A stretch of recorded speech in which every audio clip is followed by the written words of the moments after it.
and gentlemen, to a brand new edition of the Hockey Happy Hour live on A2DRadio.com, on Facebook, Twitter, Instagram, and all of the other podcast platforms we will be live on as well. iHeartRadio, Speaker, Spotify, you name it, it's on it. Today, like always, we are brought to you by Specialized Physical Therapy. Listen, man, life sometimes can throw something at you and you don't realize it's coming. Next thing you know, you got some aches and pains you got to deal with, mentally and physically. Well, if you go to Specialized Physical Therapy, Dr. Paul Vidal, you can visit him at Burlington, Cherry Hill, Princeton, New Jersey. He'll take care of that for you and make sure that you are perfect. Mentally, you will be in a place of zen. You'll be at one with everything. Perfection. And your body will feel like brand new. You will be on point, ready to deal with whatever bullshit life's going to throw at you. So at the end of the day, Dr. Paul Vidal, Specialized Physical Therapy. You can find him on the web at www.specializedphysicaltherapy.com, and he'll make sure that you have no more aches and pains. Man, your reads are inspiring, Maddie. Inspiring. I need that place to zen right now. My head is a freaking mess. But anyway. Well, strap yourselves in, folks, because it's time for a wild ride. If you think your head is a mess now, the NHL is just all over the fucking place right now. We'll talk about that because we're going to talk about the draft lottery today. And by the way, I am Matt Sassuti, along with the Darkwing Brian Daly. What's up? And the Broken One, Rob Povia, from a new spot in his own Real Talk Studios, as Chrome would say. Let's see. I can't find Gritty. Huh. I see. I wanted a little change of scenery, and obviously this scenery gives me a lot of places to hide them. But yeah, let me know when you find them. There's Prism, my man. Prism. Yeah. Pronger's best friend in the whole wide world, saying, "Sup, you beautiful hockey goons. What's up, man?" And yeah, today it's going to be a fun one because we get to talk about the draft lottery. Good God. Like, you know, you think you're just going to watch a draft lottery. You know that it's not going to be prototypical because of the pandemic. You know that there's certain teams that aren't going to be given their slot yet because you still have the playoffs to do and everything like that. And the season never officially ended because it was canceled for the last portion of it. So you figure, okay, what's going to happen? Next thing you know, 8, 7, 6, 5, 4, 3, 2, what the fuck? Literally, that's how it ends. What the actual fuck just happened? I am still stunned. I could not believe how this happened. Yo, it's very rare during a time where hockey is not being played. Normally, that's the off season. Very weird situation this year that social media lit up with hockey news. And it absolutely is. The second it was announced, lit up on Twitter, lit up on Facebook. This one page, the Hockey Tribune, maybe you've heard of it, put out a poll and said, did the NHL just screw up this year's draft lottery? And basically had laughing face for yes, wow face for no. The votes were 208 to 50 that they screwed it up.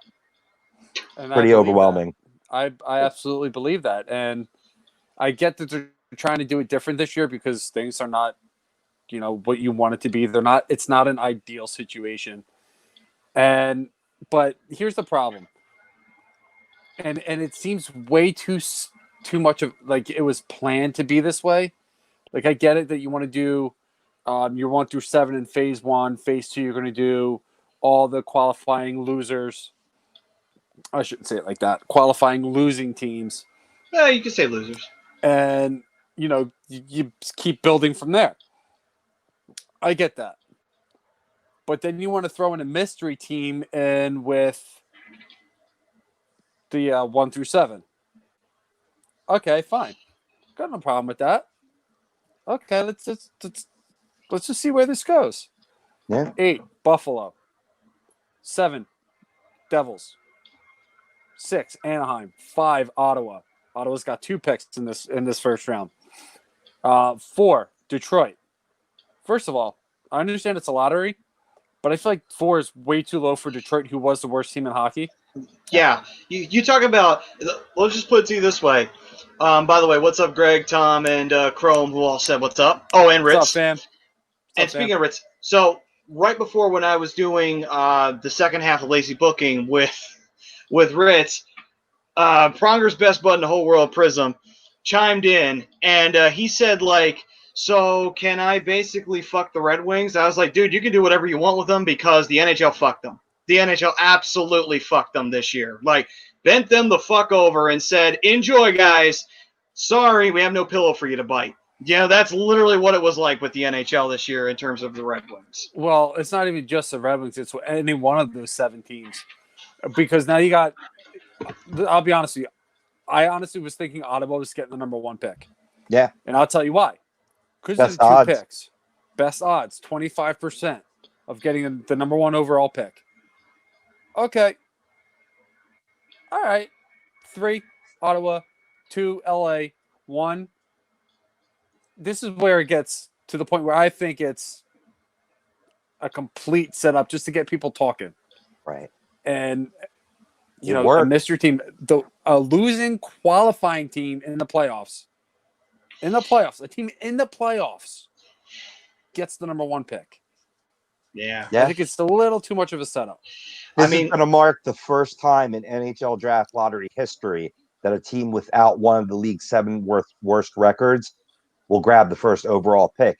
It's horrendous. If the league wanted a qualifying team to select even in the first 8 picks, they should have just auto-designated the TBD slot for, say, like pick 2 or 3 as the reward for getting knocked out of the qualifying round, and select the other more deserving teams around them. Like you boys said, the Red Wings got screwed, Ottawa got screwed, Kings got screwed. A lot of teams got screwed too. Yeah. No, I completely agree. And before I make my point, oh boy, we got Vespi. All right, hold on. Brace for impact. All right, hang on. We got a 20-minute comment here. Hold on. Hey, yo, sorry to bother you at work. The NHL Draft Lottery has a great format, but this year was one of those things that Bob Ross calls a happy little accident. But also taking into consideration that we're in unprecedented times because some guy thought it was a good idea to touch a pangolin or a bat in a China market. So something had to be done to get the lottery/draft done. Nobody thought that Team E would win the lottery. It's crazy. No one thought it, but you know what? The NHL had it set up to be that way. And you know what? Yeah, agreed. I don't necessarily inside hate it, job, but I don't like it. I'm like, now, here's absolutely an inside job. As soon as they said they were adding an 8th team, I was like, oh, shit, here we go. Yeah, now, before somebody's getting fucked. That's what Bettman was saying right then and there when he announced this.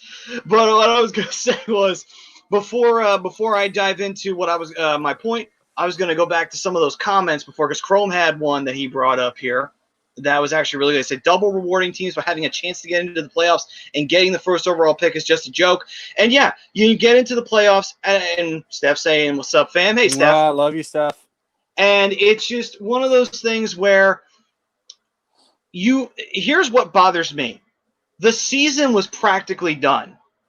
It was. There was what? How many games left? Well, Pronger said 11, 89% of the season. So, with that being said, taking all that into account, you have the standings right the fuck there. Most of the games have been played. It's not like there was much debate in this. Yes, with the bubble teams, you can have that debate, but they're in the playoffs automatically now because they're in the qualifiers. Why the fuck does this have to affect the draft? It's like, just take the fucking order of where it is and do the lottery like you would normally. Because let's be honest, those bubble teams, what are they going to get? They're just going to pick in the same spot they could have had a higher chance of picking in to begin with. Because think about it. Yeah, maybe some of them would have gone further in the playoffs than what their draft pick would suffice. But still, at the end of the day, it doesn't matter. Because by then you're picking, 15 down to like the late into 31.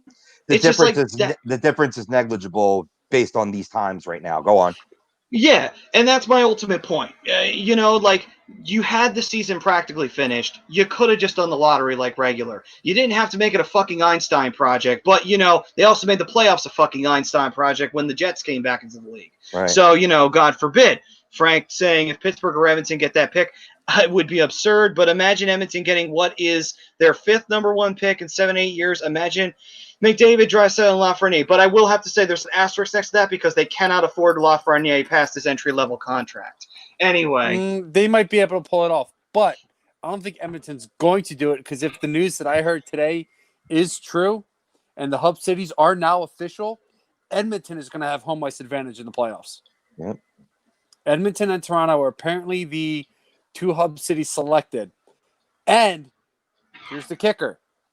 And we'll jump back to the draft lottery here in a second. Toronto's going to get all the Eastern Conference teams up until the conference finals. Edmonton gets all the Western Conference teams games up until the Western Conference finals. And Edmonton plays home ice to the Stanley Cup finals. So that's more incentive for the Oilers not to have to worry about getting that number 1 overall pick. Right. I can hear that. And in terms of the factors towards the game on the ice, I spoke about that in regards to Vegas potentially being a team, and according to Martinez, they're officially out of the running or unofficially out of the running. So, yeah, it could boil down to Edmonton and Toronto. But without fans in the stands, yeah, familiarity with how the puck, bounces off the dasher boards, just overall, time experience on their ice is really the only advantage. They're going to be mixing it up pretty well based on, seeding and points percentages eventually down the road when you get to the Cup final, where designating, which team is going to be that home team for, games 1 and 2 and games 5 and 7. And then obviously 3, 4, and 6 for the other team. And the only difference there, and it's a big difference, is that when it comes to last change. No, absolutely. And I agree with you there. But, the crowd doesn't always dictate. And I get it. Like the crowd does play a very big factor in home ice advantage. But at the same time, it's like you said, familiarity with the boards, ice conditions, all that other stuff. Both hub cities can okay. All right. Yeah, I love Steph. She's just like screw you NHL for those 2 picks. But you also got to realize that, the US is spiking with virus cases now. So the best case scenario is to keep the teams out so they can actually finish this. Right. And Absolutely. I said it last week, and I said it back when we first started talking about the hub cities and the NHL's return. Best case scenario is going north.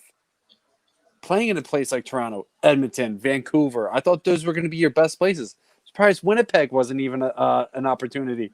Had an opportunity to get it. I mean, I think that would have been a great arena to kind of bring some, I guess, publicity to the city. But, whatever. I'm good with Toronto and Edmonton. Just give me hockey.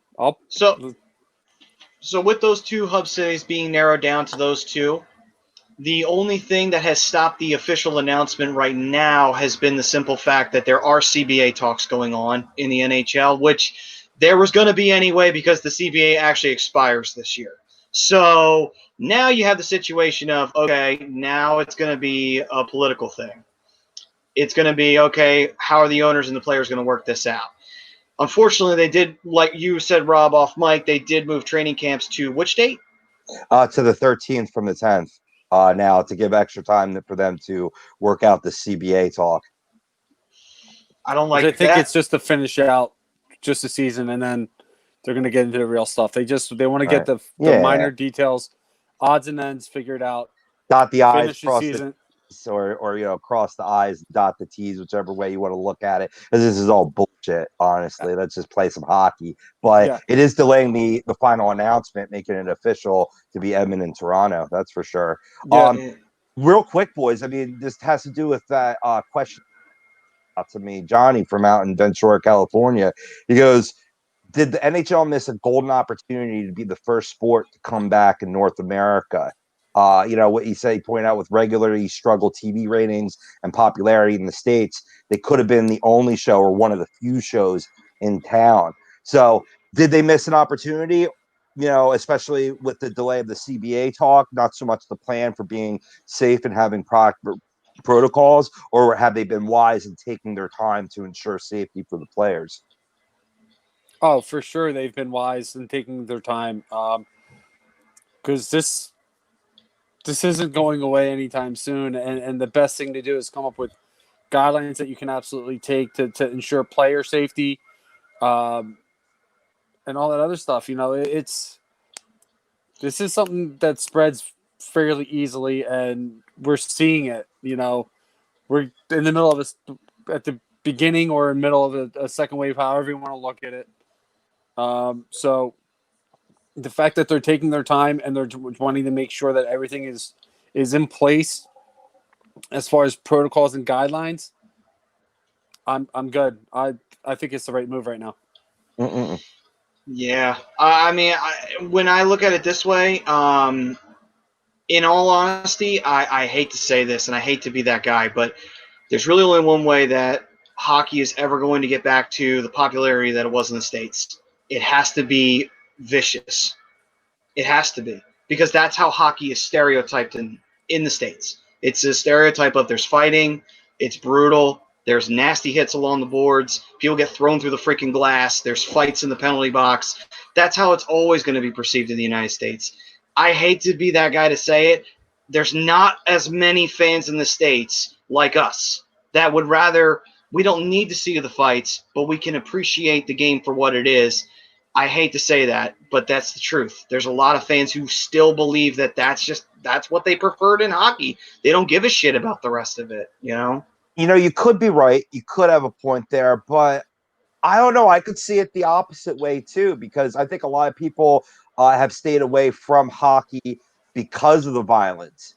Because of like for example, fighting being allowed. I've had a lot of naysayers over the years saying that I mean, I don't know what their perspective is because I don't share it, but they've said it. So I think with an evolution, especially with the young crop of talent that has come up over the past 3 or 4 years, and certainly the talent that's going to come up through this draft this year, that people could really get a finer, appreciation for the skill game and the speed game that's really been the new NHL.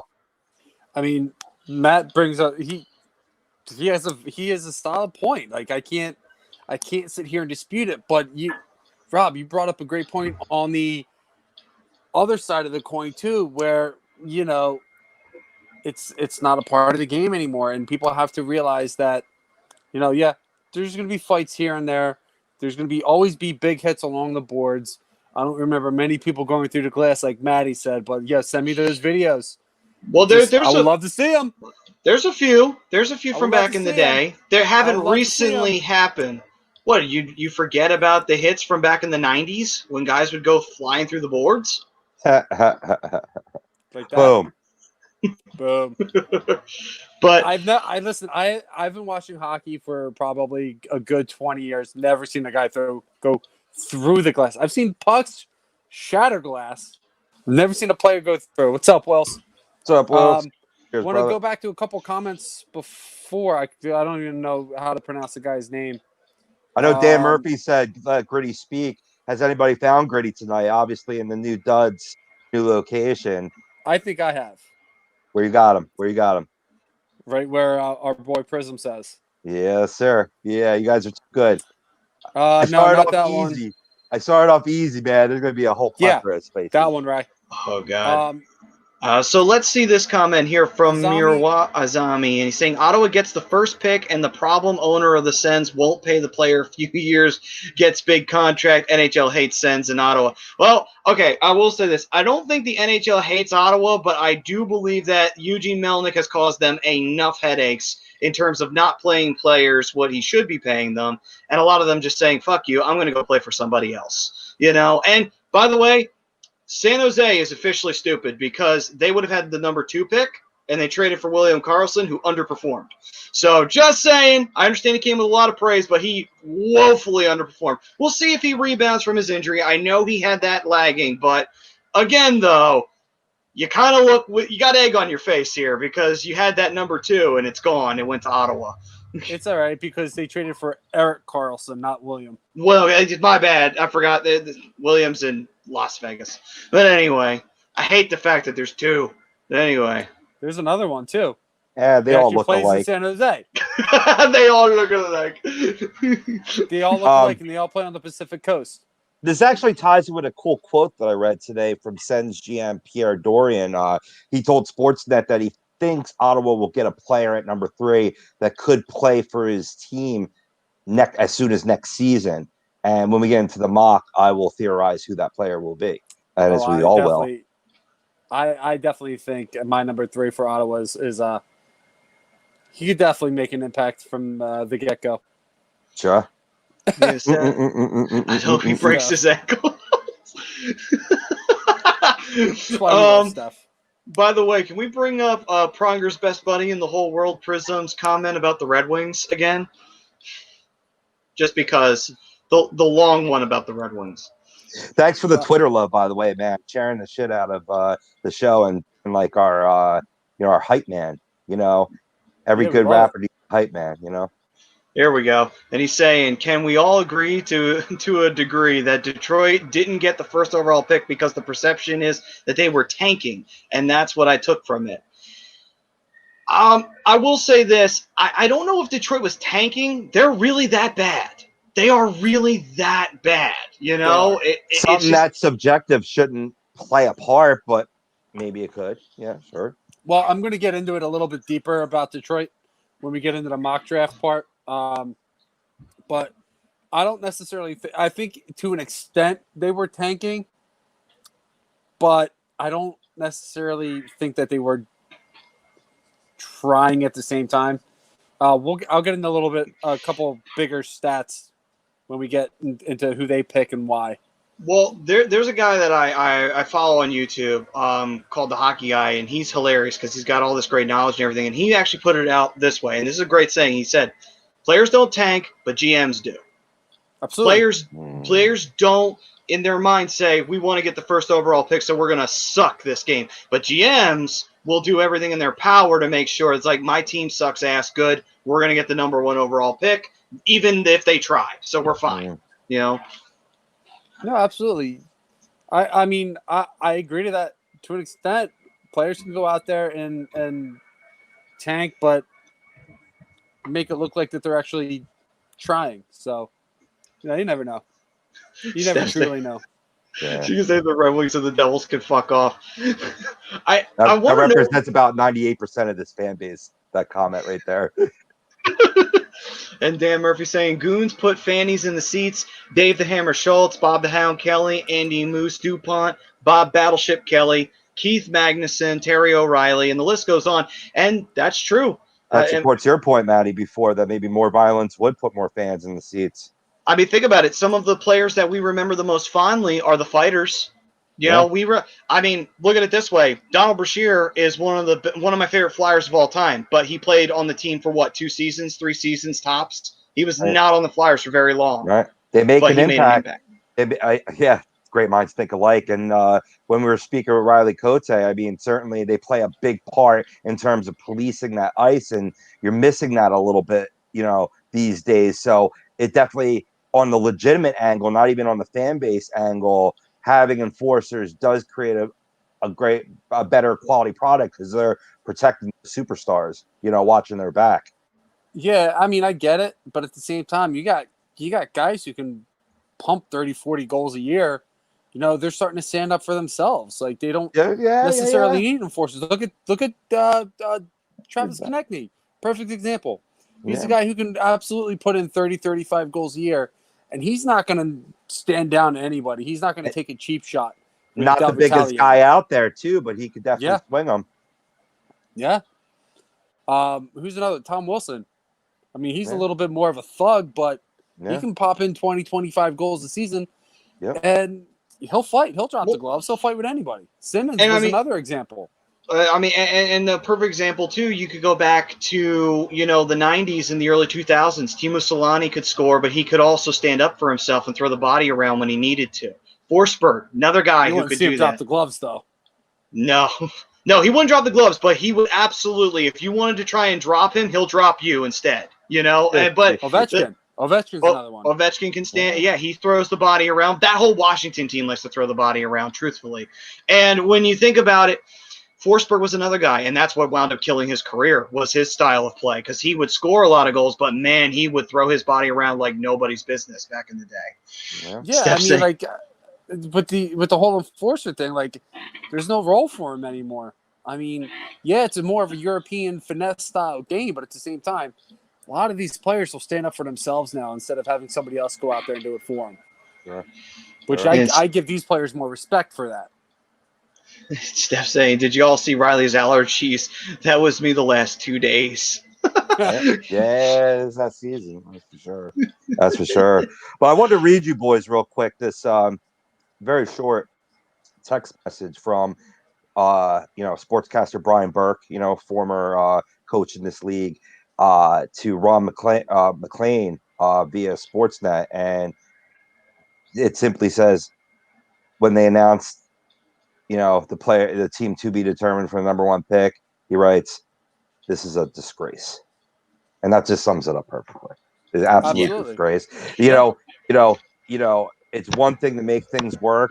It's another thing to try to do something almost like with shock value to gain notoriety during an awkward time. And I just don't know. I don't see the rationale behind it. I mean, I get it that you want to put a little bit more cheese on that burger when it comes to this year's playoffs. You know what I mean? And in a way, I respect that. But have that team, like I said before, have them pick a 5, have them pick a 3, even have them pick a 8. It's where they get that first, and then, because basically the way it's going to work out is that picks number 9 through 15 will be assigned to the other teams that lose the 8 qualifying series in inverse order of their points percentage.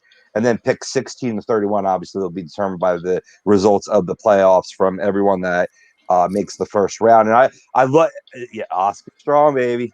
Let's go. We'll talk about that in a second. But Rob, I'm with you 1,000%. Like, Brian Burke is a guy in the NHL known to not mince words when it comes to things that he does not agree with, right. And that's what makes him more the most interesting guy to listen to, because he's going to tell you like it is, right? And I can't disagree with him. Like, this is a disgrace. Like, I get what they're trying to do, but the execution was terrible. Yeah, there's absolutely terrible. Absolutely no reason for any of these qualifying guys to be getting a number 1 overall pick.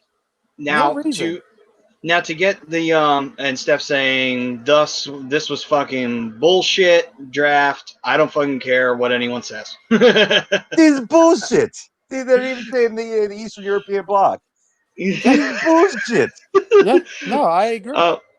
So let me just, in case anyone doesn't know, I'm pretty sure most do though, but in case you don't know, what teams can possibly qualify for the first overall pick are as follows: the Toronto Maple Leafs, the Columbus Blue Jackets, the Pittsburgh Penguins, the Montreal Canadiens, the New York Islanders, the Florida Panthers, the Carolina Hurricanes, and the New York Rangers. That's on the eastern side of things. Any one of those teams that loses their qualifying matchup can possibly get the first overall pick. On the western side of things, Calgary, Winnipeg, Edmonton, Chicago, Vancouver, Minnesota, Nashville, and Arizona. Those are all the teams that could possibly qualify to get Alexis Lafreniere. And I feel bad for the kid, because he was probably expecting to go into this draft lottery having an expectation on where he's going to go. Now he has none whatsoever. I'm sure he was probably thinking, all right, maybe I want to go to Southern California. Maybe I want to go to Ottawa, where I can be a superstar and a guy to build that they're going to build around me and Brady Tkachuk. Maybe I can go to LA, be the next guy up to replace Anze Kopitar, which he's not going to, but I have a very, very, very good number 2 pick for them. That's actually going to work out very well for them. Detroit, he has no idea where he's going now. He could wind up in one of 15 places. Yeah, it's actually crazy. 8 now, but I mean, he may, through some shocker, not saying this is going to happen, but you never know. Maybe Lafreniere drops to 2, maybe drops to 3, drops to 4. You never know. You can still wind up in one of 15 places. If that I don't happens, think he does, but if that happens, then all I have to say is not only are you an idiot if you lose your qualifier and don't pick Lafreniere, then officially you didn't belong in the playoffs to begin with because you are a shit-run organization. If you don't get Lafreniere, you're an idiot. It's as simple as that. Listen, It's not a reflection on the talent pool. It's just how far Alexei is far and ahead of the pack. and And I that don't just necessarily. speaks volumes. It does, and to Maddie's point, I don't think they're an idiot if they don't take Lafreniere. This is a deep, very talented first 15 in the draft. It's a very deep draft, and like it depends on who they take. Who do they take if they pass up on Lafreniere? Watch it be Arizona that gets it. They get him. Oh my God! If Arizona, Stephanie point. if he goes to Arizona, I'm gonna and then you see laughing. Taylor Hall leave. Yeah. That's what happens. And Taylor Hall leaves. And then he goes to the next team to give them their first round pick. Come to Philly for 1 year, dude. We'll take a first round pick. I don't care. If we don't win a cup, I'll take it. If we don't. Adrian's But about interesting one. yeah, Adrian Barrett saying, I don't buy the conspiracy theories. An unnamed team had just about the same chances getting the top pick as Ottawa did. I don't like it, but I think we all thought it was less likely than it was.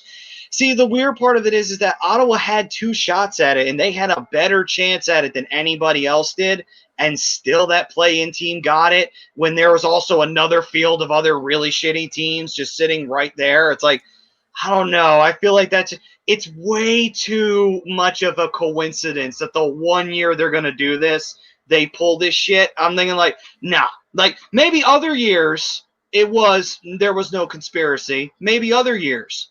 But this one, I'm not buying it. I'm not really buying it this time around. There'd be no conspiracy if they elected it from the get-go. You know what I mean? To have a random team that's a playoff team, because I don't know if Adrian, if you were with us at the beginning of the show, I said that this is going to be the first time in NHL Draft Lottery history that a team with, the 7th or worst record in the league doesn't get the number 1 pick. It's unfounded. And because the pandemic happened, that should alter, because now that's affecting not only next year, but years to come.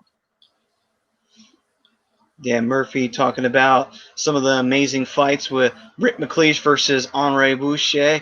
McLeish was pure scorer, not known for fighting. Boucher wore a large red headband. Only a few players wore a helmet. Wings versus Flyers in Old Joe Louis Arena. They wanted blood. The fight breaks out. The ref steps in as they square off. The ref then steps back and waves for them to go at it. McLeish tuned him up so bad, Boucher never got a punch in. The fans were stunned. Yeah, I mean, back then, Accurate. like, fighting was a part of it because it wasn't such a finesse game, and it was more of a physical game. And games evolve, and that's kind of what I like about it. Yeah, I mean, I haven't really watched like the early stuff, but I don't know if there was fighting before. Well, there was. I don't know if that was like a recent thing, like going into the 60s, 50s, 60s, 70s. Here's what happened. Here's what happened. In the 70s, there was a rival league, and they took a lot of the really good talent away, like Bobby Hull. The reason why is they had $1 million contracts. The NHL did not at that time because there was inflation or whatever. Eventually, there was more players that were fighters than there were skill players in the NHL. And that's what they marketed themselves as, was we're a league that has fights, because the WHA was tempting people to leave. Hell, they were so tempting, they took Wayne Gretzky right out of high school. He wasn't even, because the NHL wasn't doing that at that time. But Wayne Gretzky almost never played in the NHL. That's just crazy to think about that. He wound up in a rival league before even coming to the NHL. Just shows you. Might not even have survived without Wayne Gretzky, but that's probably a little overboard. But I mean, me and Adrian talk about it all the time, and we talked about it the night it happened, and it just kind of to me, like, and because it is pandemic, I've become a big conspiracy theorist for some reason. I believe it was an absolute setup. Just maybe it was to get people talking. Maybe it's the Rob was saying the shock value. Who knows? Yeah. Either way, though, before we dive into our mock draft, Adrian saying, doesn't matter that Ottawa had 2 picks. It's about the percentage. Ottawa was given 25% of the number combos, the unnamed teams 24.5% of them. Regardless, this lottery is historic. I'm with you guys that it's bullshit. So, with that, I guess it's time for us to dive in. Dan Murphy saying fighting was always in hockey, and it was. Way back even in the early days. But draft order time for us to do our draft, and we'll start off with the number 8 and we'll work our way up to the very controversial one because we already know who's going number 1. Let's work our way from the bottom up because this is where it gets interesting. I feel like we should go top bottom, like always. Like it's a mock draft. Let's draft one to 8. Let's do it official wise. All right, hold on, time out. Rob, let's let you be the deciding vote. How do you want to do this? You know what? I think, as they come off the board, let's mimic it like how it would be because, you know what I mean? Like, because, we can talk about, see if any of you don't, foolishly pick Alexei to be number 1 pick. Okay, then. So with that, 2-1 majority carries. We start with number 1. With number 1 play-in round team, we don't know who it will be right now. Alexis Lafreniere in the number 1 spot. Anybody have anything different? Nope, I got the left winger out of Rimouski, Quebec Major Juniors. He's the number 1 prospect in North America and overall. NHL fans, don't anything stupid with the draft, Gary Bowman. I'm high, leave me alone. And I love how it's got Wills down there. That's so great. Oh my god. I will say this though. I will say a couple things. I think that out of the playoff teams, now that it is this, we got to accept this, right? Out of all the teams that are eligible, depending on obviously who loses, I would say that either the Jets, who mathematically are most deserving, but subjectively, on my opinion, and it'd be just a great fit, Montreal would be a deserving team as well, also based on their record. They were definitely one of the most bubble teams, so it would be pretty fitting that Alexei Lafreniere, popular with the French Canadiens, you know what I mean. It would be a match made in heaven, and maybe that's what the league is centering on, or they're crossing their fingers, hoping that'll be because whoever gets Lafreniere, just to remind, I wrote up a little bio on him, and we talked about it a few shows back when we were talking about prospects, but he's just a born leader. And when the game's on the line, that's when he produces the most, and he just comes up big in situations where the game's on the line. So the talent and skill level, like I told you boys off air, is just leaps and bounds ahead of a very talented pack, but the rest of the pack. Yeah, he to me he's a surefire number 1. There's no doubt about it. Yeah, absolutely. Now, before we go further, Rob was talking about who deserves it and who doesn't deserve it. Rob, who do you think absolutely, totally, 1,000% doesn't deserve it? I'm gonna second one of our commenters. Pens, obviously, and the Oilers. I think they're the least. I mean, they're the number 5 seed in both respective, Eastern and Western Conference qualifying rounds, which I think is just so cool that, you have the Stanley Cup qualifying round. You're not in the playoffs yet, buddy.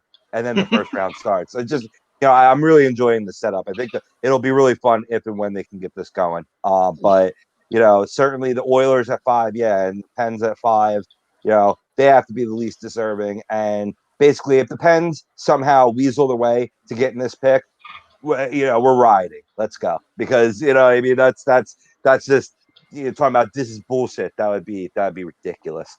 Having him with Crosby, that just wouldn't be fair. They'd win like more cups than the 70s Canadians or any of the or the Islanders or the Oilers. I was just watching on the NHL Network about when Messier came to the Rangers and how dominant. I forgot that the Oilers won 5 straight cups. I knew they won 5 cups, but it was straight. Like that's yeah. Dynasty. But anyway, yeah, absolutely. Pretty agrees. Yes. For me, the team that I think deserves it the most, honestly, a team that I would like to see him on, I want it to be a West team. I don't want it to be an East team because, I don't want to have to deal with him, 4 times a year. But I would say I actually would like to see him I want to see Minnesota get something. They never get anything. You know what I mean? I know they're a defensive team, but I think he'd be a great boost for that offense. He would be the offense. But imagine if Zach Parise, I know he's had his problems with his injuries, and he's been a little injury prone, but man, he could have a huge career resurgence with that kid out there with him. Holy shit.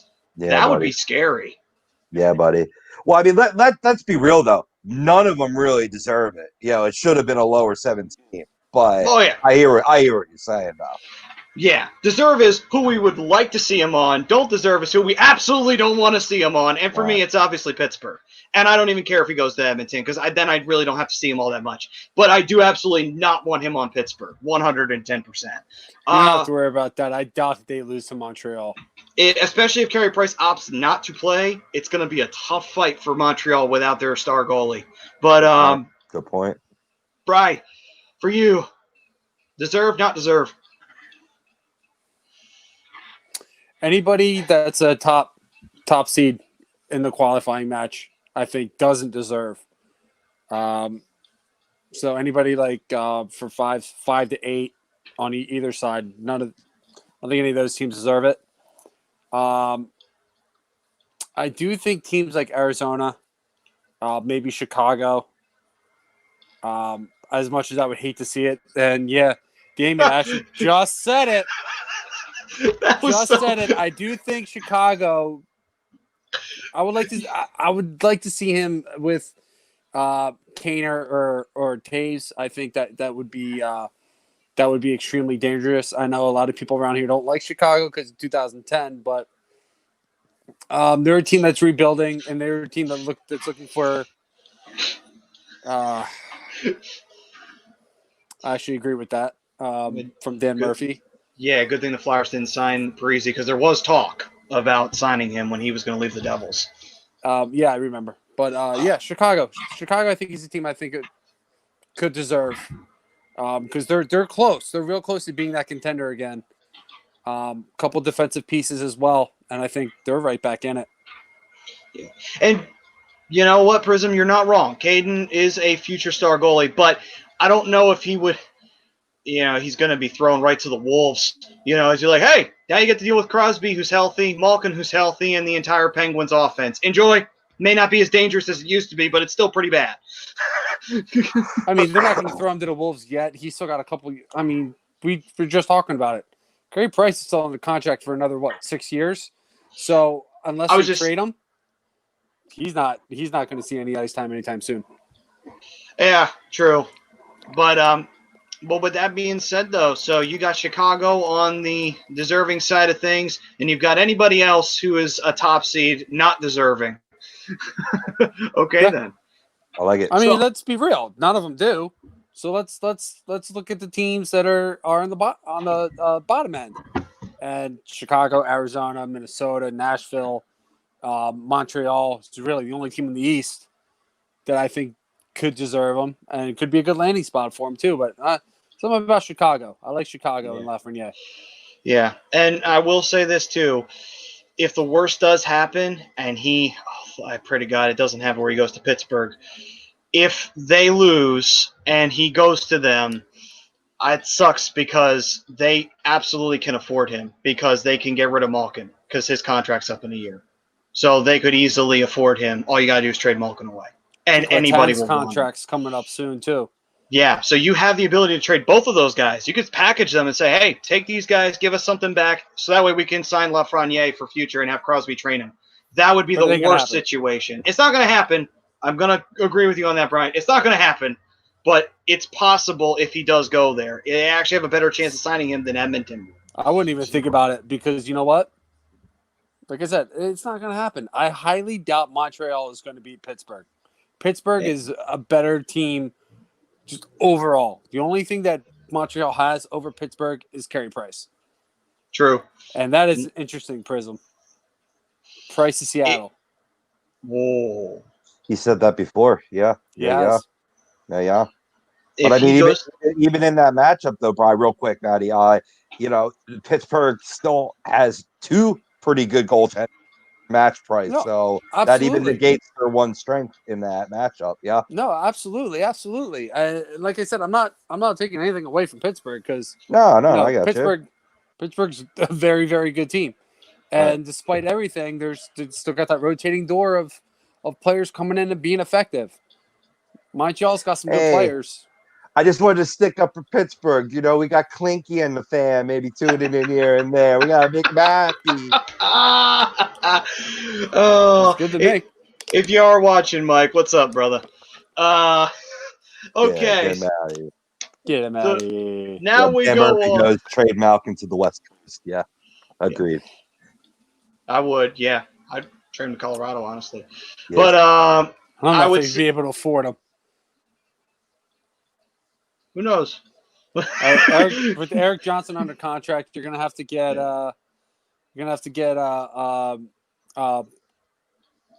Kale Maker under contract. You already got a big contract on Landeskog. You got a big contract on Nathan McKinnon. Yeah, it's true. You do have some big contracts out there. But yeah, he's not wrong though with Calgary. Calgary's not a bad option. Calgary needs all the help they can get. Yeah. But on to our number 2 pick, our number 2 here. And we go to the Los Angeles Kings. I have them taking Quentin Byfield. I do too. And there's a very good reason for this. And it's not because he's a number 2 prospect in North America. He's a centerman out of Sudbury, which is in the Ottawa Hockey League, or Ontario Hockey League, sorry. It's great in faceoffs. He's got a 51% coming out of this season.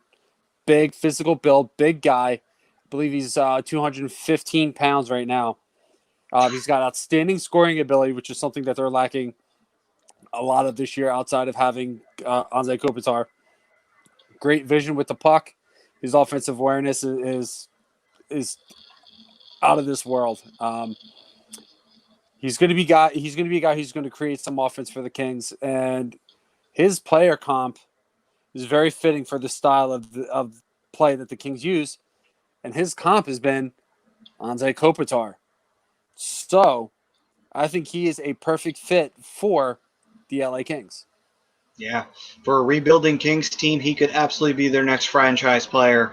He would be the heir apparent to Luc Robitaille, and Anze Kopitar and Marcel Dion. He would be the next one in line to that succession. But and that would be great for them because LA, they're not going anywhere. We know they're not going anywhere. Quick isn't what he used to be, and that's their biggest problem. Kopitar, he's starting to kind of get to that point where he's not terrible, but he's not what he used to be, and it happens. He's still putting up 70 points a year. He's still a productive player at 34. It's not bad. I'm not saying it's bad. It's just unfortunate. 32. Yeah, it's not bad. It's just the team around also as well hasn't been there. They had to trade off pieces. They basically said, okay, we're gonna restart this. We got our 2 cups anyway, so it's not like they're losing that much, So, yeah, and I agree. Byfield is my guy. Also, fun fact.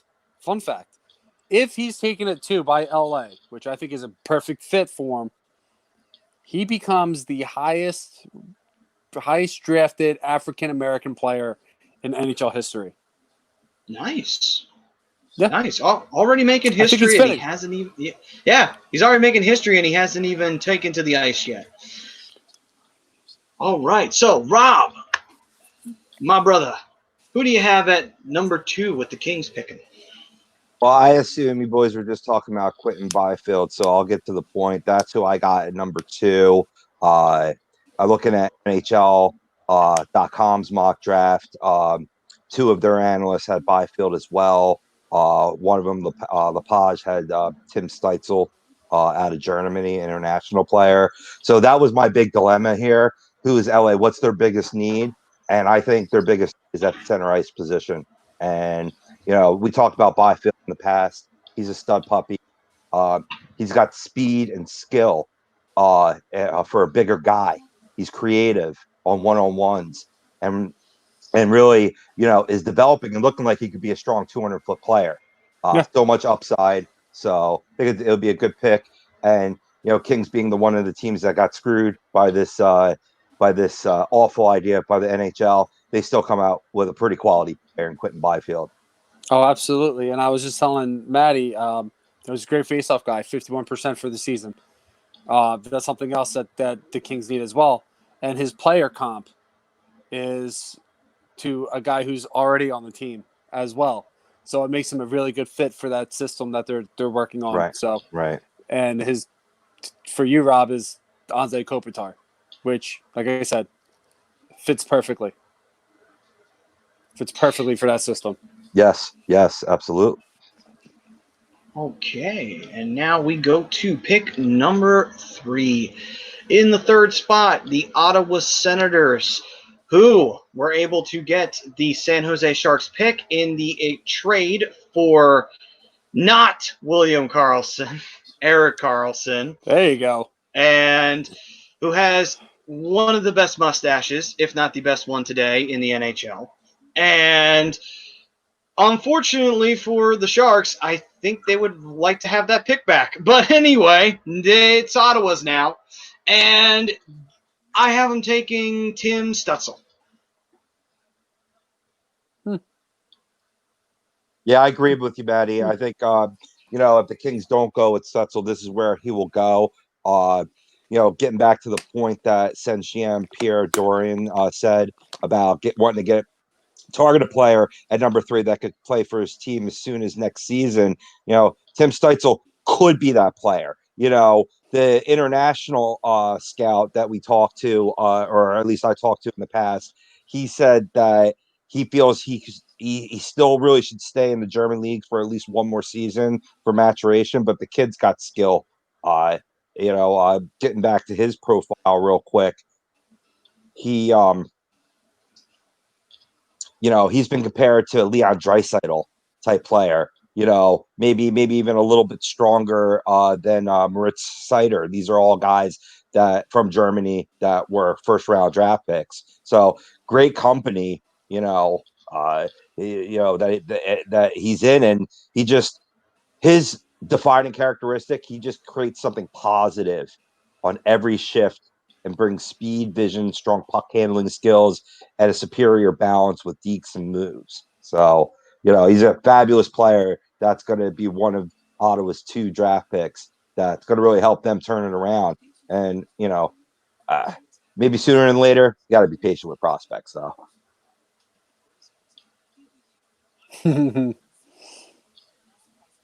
I did not pick Stützle to go number 3. See, not so much a lock there, Pronger's best friend. I don't think it's a lock. I think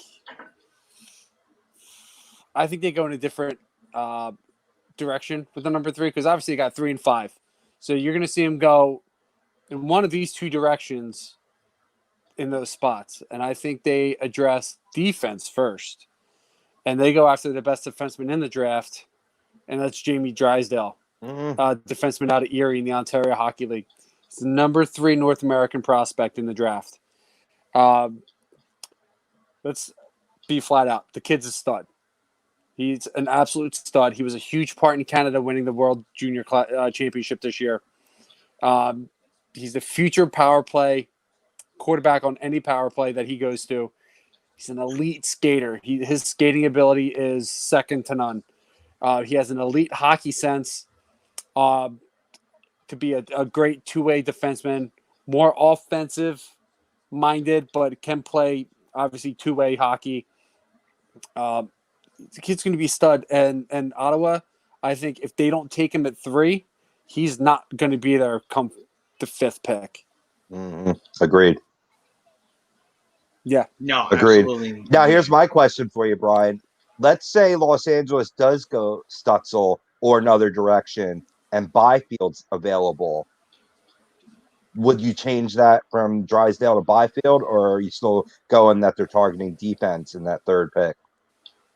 No, I think you got to go Byfield. If they do, if LA does take Stützle, you got to go Byfield because let's be real. He's the true number 3 guy in the draft.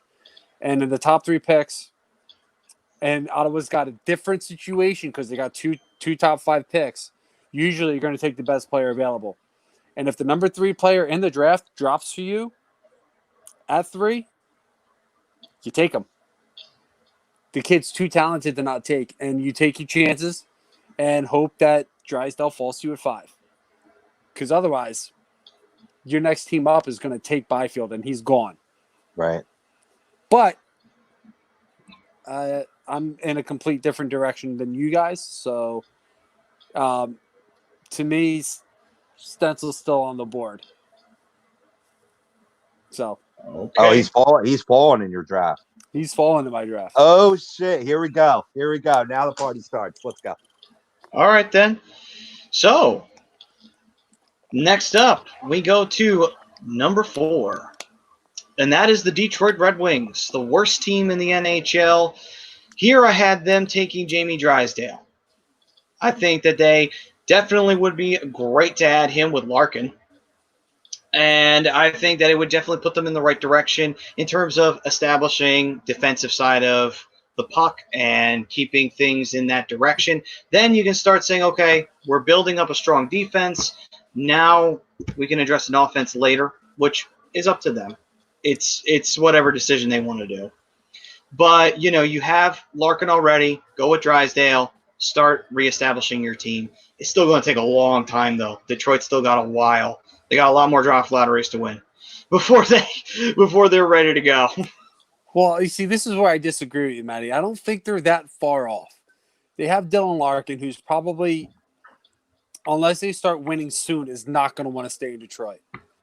I think their defense isn't as bad as people think.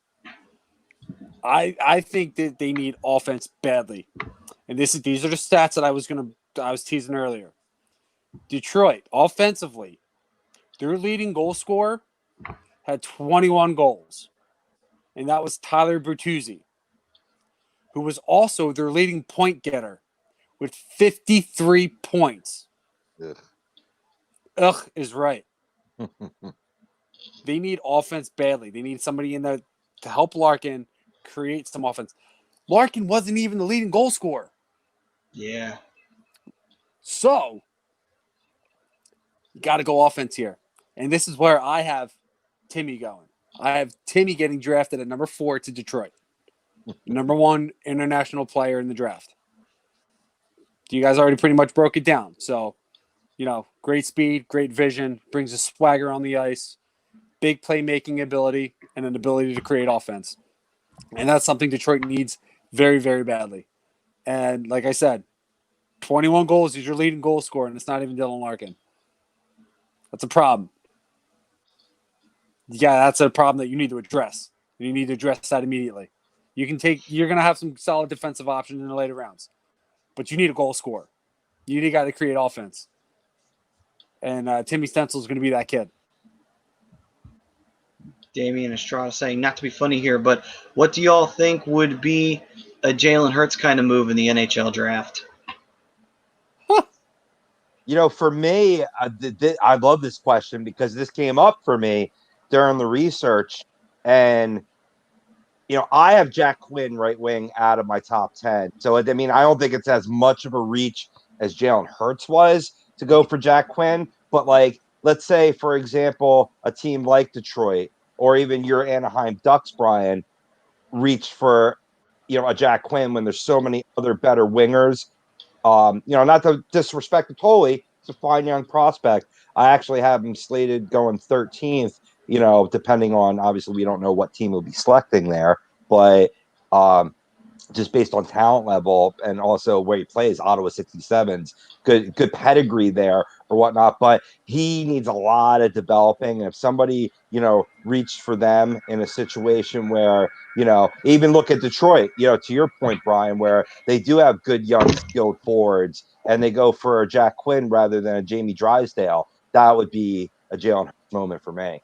Absolutely. I agree with you 100%. I don't think there's anybody else right now that's a better example than Jack Quinn, but yeah. And just to give you an idea, NHL.com has him. Actually, one of their analysts has the Sabres grabbing him at 8, and I think that's a tremendous reach for a team that's been known for reaching.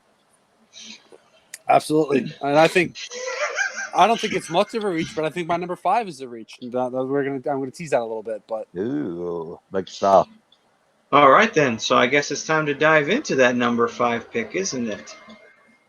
Ottawa up again. Ottawa on the clock again. They're going to get hooked up. So, Ottawa's second pick in the top 5. I don't hate that. Wait, what was that comment? I don't hate that. Prism says he's going to take Cole Perfetti over Drysdale. I got Drysdale going number 5. I can't argue anyone's draft so far. Okay, then. Okay. And next up, at number 5 for me, Ottawa Senators, I have him taking Marco Rossi. You son of a bitch. Ditto. I think we're all on the same page here that it's got to be Marco Rossi. If I got them getting Tim Stutzel, a left winger, well, you pair him with a nice center iceman and Marco Rossi, man. Again, from that same Ottawa 67s. Whew, that's a shot in the arm for that organization. I mean, some NHL.com analysts have Drysdale falling there, which that wouldn't be bad to have, a defenseman with your, talented winger or center iceman that you get at 3. But Marco Rossi is a freaking talent, dude. Basically, from his international write-up, he led all scorers in the CHL with 120 points. He's a bit small at 5'9", 179, but he's very Danny Briere-like. But, his size shouldn't be an issue because he's got a strong core to take advantage of that low center of gravity when larger D-men cruise in for that check, as well as an elusive ability. Again, very Danny B-like, and he plays that. So he reminds me of somebody else, but I'm going to get to that. Okay, cool. Before we go forward, gentlemen, with Ottawa getting these 2 picks and with the players that they already are building around, with Tkachuk, Duclair happened to have a career resurgence for the young career that he has. Only 24. Only 24, so plenty of time. Okay. I would say, would you say that if Ottawa decides to go out and get a goalie, that maybe this team could be a bubble team this coming season? Not necessarily a playoff team, but a bubble team. Maybe. I think with my pick at 5 for Ottawa, I think this could potentially make them a bubble team. Not yet, because you can't expect these guys to necessarily jump in. Maybe Stutzel could, but I think they still have some building to do around them. And that's why some people theorizing that they might go defenseman. They still have to address that in later rounds or through trade as well. Their defensive core, one of the worst in the league. Which is why I think they take defenseman at 3 over a forward at 3. And this is where I think they take their forward. And it's not Marco Rossi. I love the dude, but I don't see him getting taken yet. I see one guy being taken before him. I have Alex Holtzman being taken by the Ottawa Senators. Ooh, right winger out of Sweden. Okay. The number two international player in the draft, and I believe he's the number 5 or 6 overall. Yeah, he's been a skyrocketer for sure. Before Holtz, the talk was Raymond, and Holtz, I think has stepped ahead of him in terms of the pecking order, and in terms of what the scouts are looking for here for this year's draft, whenever that may be. Yeah, with Holtz though, what's one of the things that we were talking about a few minutes ago is teams that need scoring. Mm-hmm. The Senators. This kid is a pure goal scorer. Excuse me. He has a very intelligent game. Plays with great vision. Has great technical skills on the ice. Right. He can play a gritty game as well, and he is a very effective. He has very effective playmaking ability, which makes him. That easily makes him a top 5 pick for me. You can't skip over this kid. He's going to be a huge asset. I think he could possibly make a case for making the team straight out of camp next year, but I mean, we'll see. I believe he's 18 or 19 years old. But I think this kid, you get him on the ice with Brady Tkachuk, you're gonna have some trouble with these two guys. So, No doubt, dude. Holtz at 5. And something just connected right up here. I know exactly why you said SOB to me right after I said Rossi, because you sent a text right after I had said in the draft lottery Anaheim was picking 6th, because you named the player that you wanted. Hey, don't give my draft away. No, I know already. I fucking know already what you're going to pick in 6th. No. I'm going to say it. Fuck it. We're going to say it. It's Marco Rossi at 6 for the Anaheim Ducks. That's what he wanted. That's what you want. That's why you're trying to make it. You're trying to make it that way. I know what you're trying to do. You're trying to be sneaky. That's what you were trying to do. That, you son of a bitch. Put me on blast like that. Get out of here. Somebody mute his ass. By the way, that footage was taken from that was Andy doing workouts, as much of workout as he does, and that was taken from earlier today. So, yes, goddamn asshole, throwing my draft under the bus like that. No, I didn't say it. I didn't say it's a bad thing. I'm just saying I knew it's not a bad before. Thing. I know. Okay, Brian, I got a better player for you. It's you know what makes me feel better?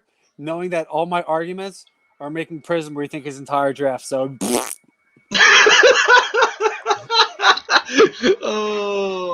all right, y'all then. Can't handle that. Well, then I got 2 words for you. Here's where I would drop that gift where Prism's like Zach Galifianakis is trying to study all the stats when he's counting cards. I love that gift. Like, best gift ever. Oh, okay. Prism, my man. This is my guy, man. So, for me, in my draft, I actually, believe it or not, I had Anaheim thinking about taking Holtz. I wouldn't hate it. I just think he's a top 5 prospect. I think if he gets past Ottawa, listen, there's 3 or 4 guys in this draft that I will love to drop to Anaheim. Dude, I have my number 1, obviously. He's not a bad pick, man. He's a sniper. He's a born-bred sniper. Top Swedish 18-year-old numbers with in the ilk of Peter Forsberg and Marcus Naslund, and he's been compared to modern Philip Forsberg. Speaking of Forsberg and Steven Stamkos, I have him going a little bit later, but he's good. He's a very good talent. Since Matty threw me under the bus at 6, I might as well start talking about Marco. Number 6 North American player in the OHL. Like Rob, you said earlier, led all the Canada hockey leagues with 120 points. 34 multi-point games this past season. 34. Wow. Ready for this? He had more multi-point games than Lafreniere. Lafreniere had 30. This kid brings a smart hockey sense to the ice. He's got a big 200-foot game, which means he's a very big two-way player, and he's got the ability to create offense, something that Anaheim needs worse than Detroit. This is like the 3rd or 4th year in a row Anaheim's been in the bottom 3 for offensive production.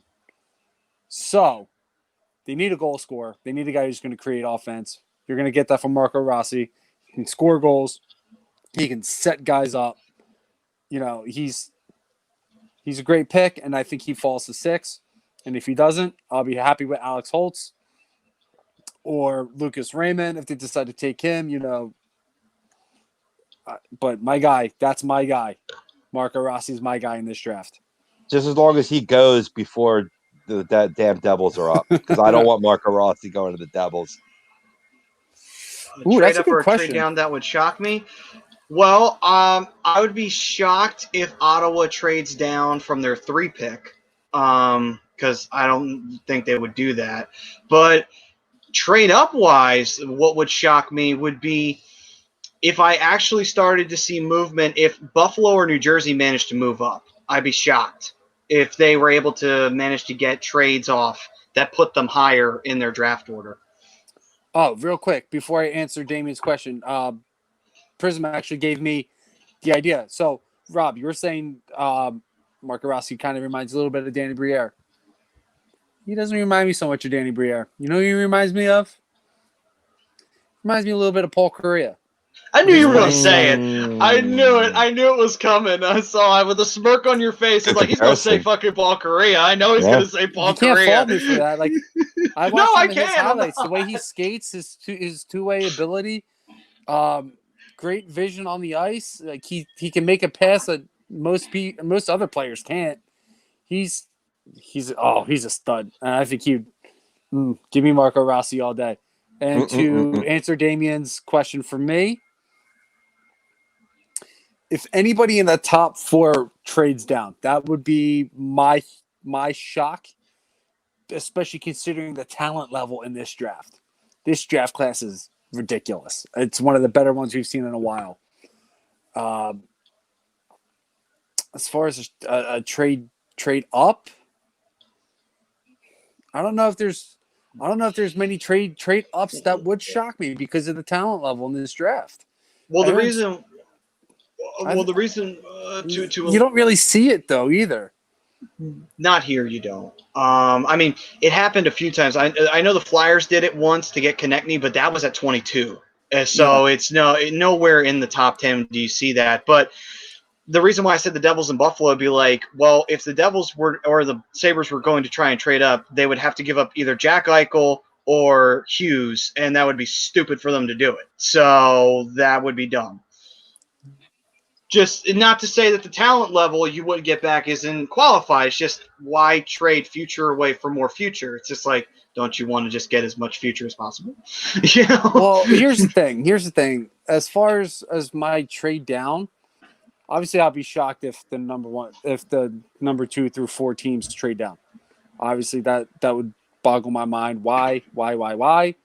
Now, depending on who has the number 1 and the number 1 decides to trade down, maybe I could see it.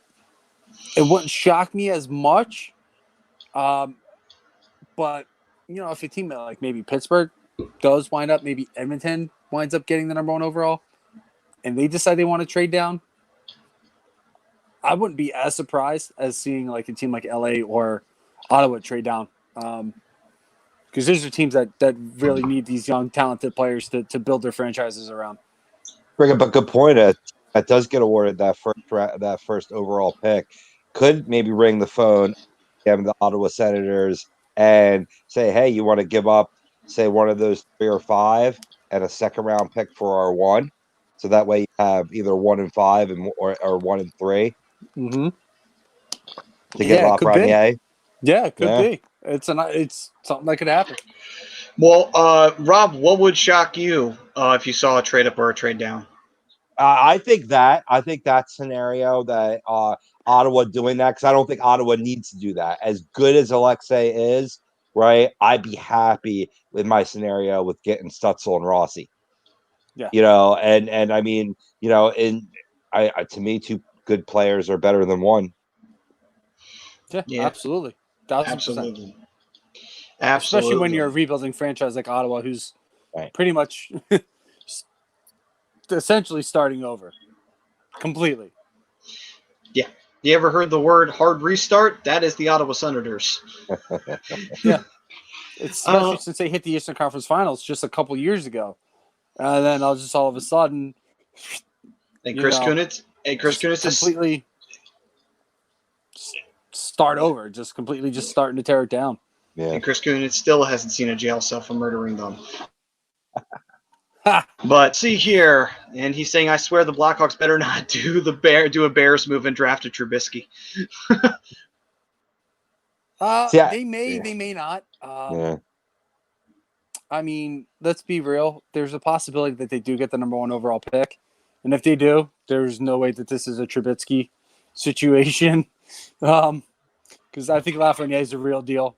I think he could be on an NHL roster come next season. Well, let me throw this scenario at you real quick. So let's say Chicago doesn't get 1, but they get 9, and they want to go goalie, and they go Askarov. Does that fit the bill? Well, oh no, they don't. They don't have him anymore. So yeah, they would need a goalie. I mean, obviously Corey Crawford's at the end of the line there, and they had Robin Lanier at the start of the year and traded him at the deadline to Vegas. Right. I think Lanier could have been a good Band-Aid for a year or two, but I don't know. I think if I'm Chicago and I get 9, I take the top goalie in the draft. You do take him. Yeah. Yeah. They I need mean, one. he's been compared to Carey Price, so it's not a bad pick. It's going to be, years of fruition till you know what I mean. Like goalies obviously need a little more seasoning, unless you're my son. Yeah. Well, I was gonna say if he's like Carter Hart and he shows that promise early, could be about 2 years before he sees a professional ice. It's not a situation where you see some of these younger guys come up right away anymore. But his age also plays a huge factor as well. You saw Jonathan Gibson for the Ducks come up at 19, Right. 20. So if he shows that promise and that he develops a little quicker than they expect him to, I could see him up at 2021, depending on his age now, which I believe is 20, 19, Right. 20-ish. Well, Gordon Stube said he was a little overrated, so that's why I brought him up as a potential reach. But that what's one man's opinion is another man's asshole. Is that a saying? I don't know. It sounds good. It's around the same ballpark as opinions are assholes, so it's perfect.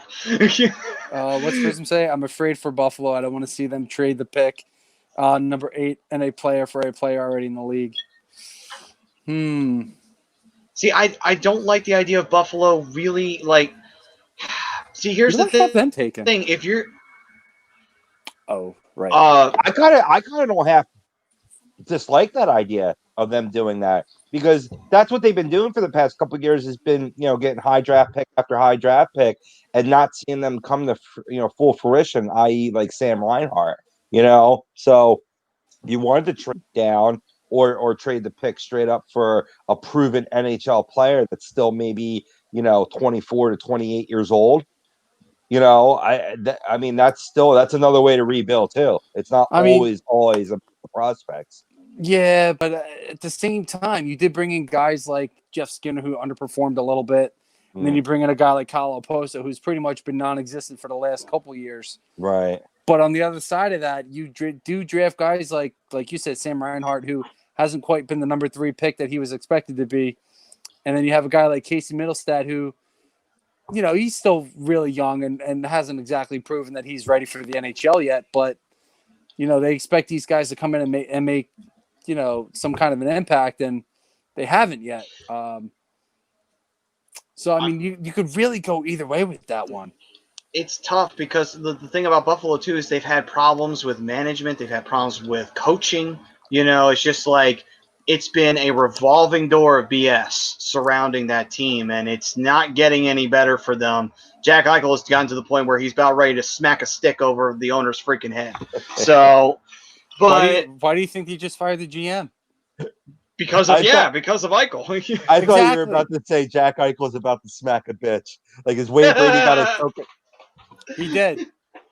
In his way of smacking a bitch, he got his GM fired and a couple other people in the front office as well. Yeah. Because he doesn't want to lose anymore. I don't blame him. I don't blame him either. Right now he's wasted talent in Buffalo. Yeah. He is. But his contract is huge. You can't move it. You can't move it. Not at the moment. No. I hear whispers to the Rangers. Really? Where are the Rangers going to have that cap? They just signed Artemi Panarin to an $11 million contract. It's got an $11 million cap hit. Like if you had said to me Ottawa, I would believe it, but then they'd be fucked to try and sign some of the younger guys. So that wouldn't be a good idea, That's not putting Eichel in a different situation at all.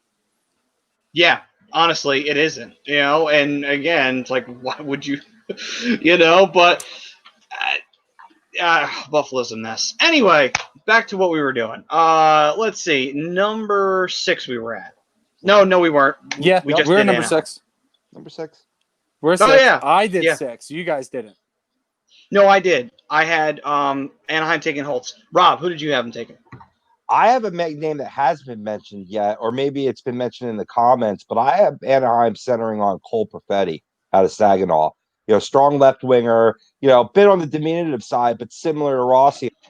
Actually only 0.25, a quarter of an inch taller and 3 pounds lighter. Rossi is, but NHL analysts, they think Perfetti could goal here. They think Ducks might be interested in Lucas Raymond as well. But here's why I think they'll go for Perfetti. He was the number 5 skater in NHL Central's list. He's always that player that's targeted by the other team, so that speaks volumes. He's elusive. He has ability to change directions on a dime, and that's what sets him apart. And I think you talked about Brian needing that dual threat on the ice, and I think Cole Perfetti fits that need for Anaheim to a T because he's dangerous with the puck. He has excellent goal scoring ability with a great release and an accurate shot, but plus he make that, have that strong playmaking ability. He had 37 goals and 111 points this past season. So I think Perfetti would be a strong pick. I think he would have been higher. We would have been talking about him possibly in the top 5 if it wasn't for players like Lafreniere, Byfield, Stutzel, and Rossi taking the spotlight from him, because he's just another example of why this draft is very deep. Yep, absolutely. I like Cole Perfetti. He's another option that in mine. I believe he's my number 3 for all those reasons. But I have him going somewhere else, and we'll talk about that in a few minutes. I just think he's a good fit for the West Coast too. Obviously not so much in nationality, or coming from the Canadian leagues, but I don't know. I think he'd just have something. Maybe it's something about the last. You know what I mean? Like, I think he'd be a good fit for a West Coast team. Yeah, I don't have him going to the West Coast, but I got you. Well, I can't because we have Eastern Coast teams to go. Yeah. Right.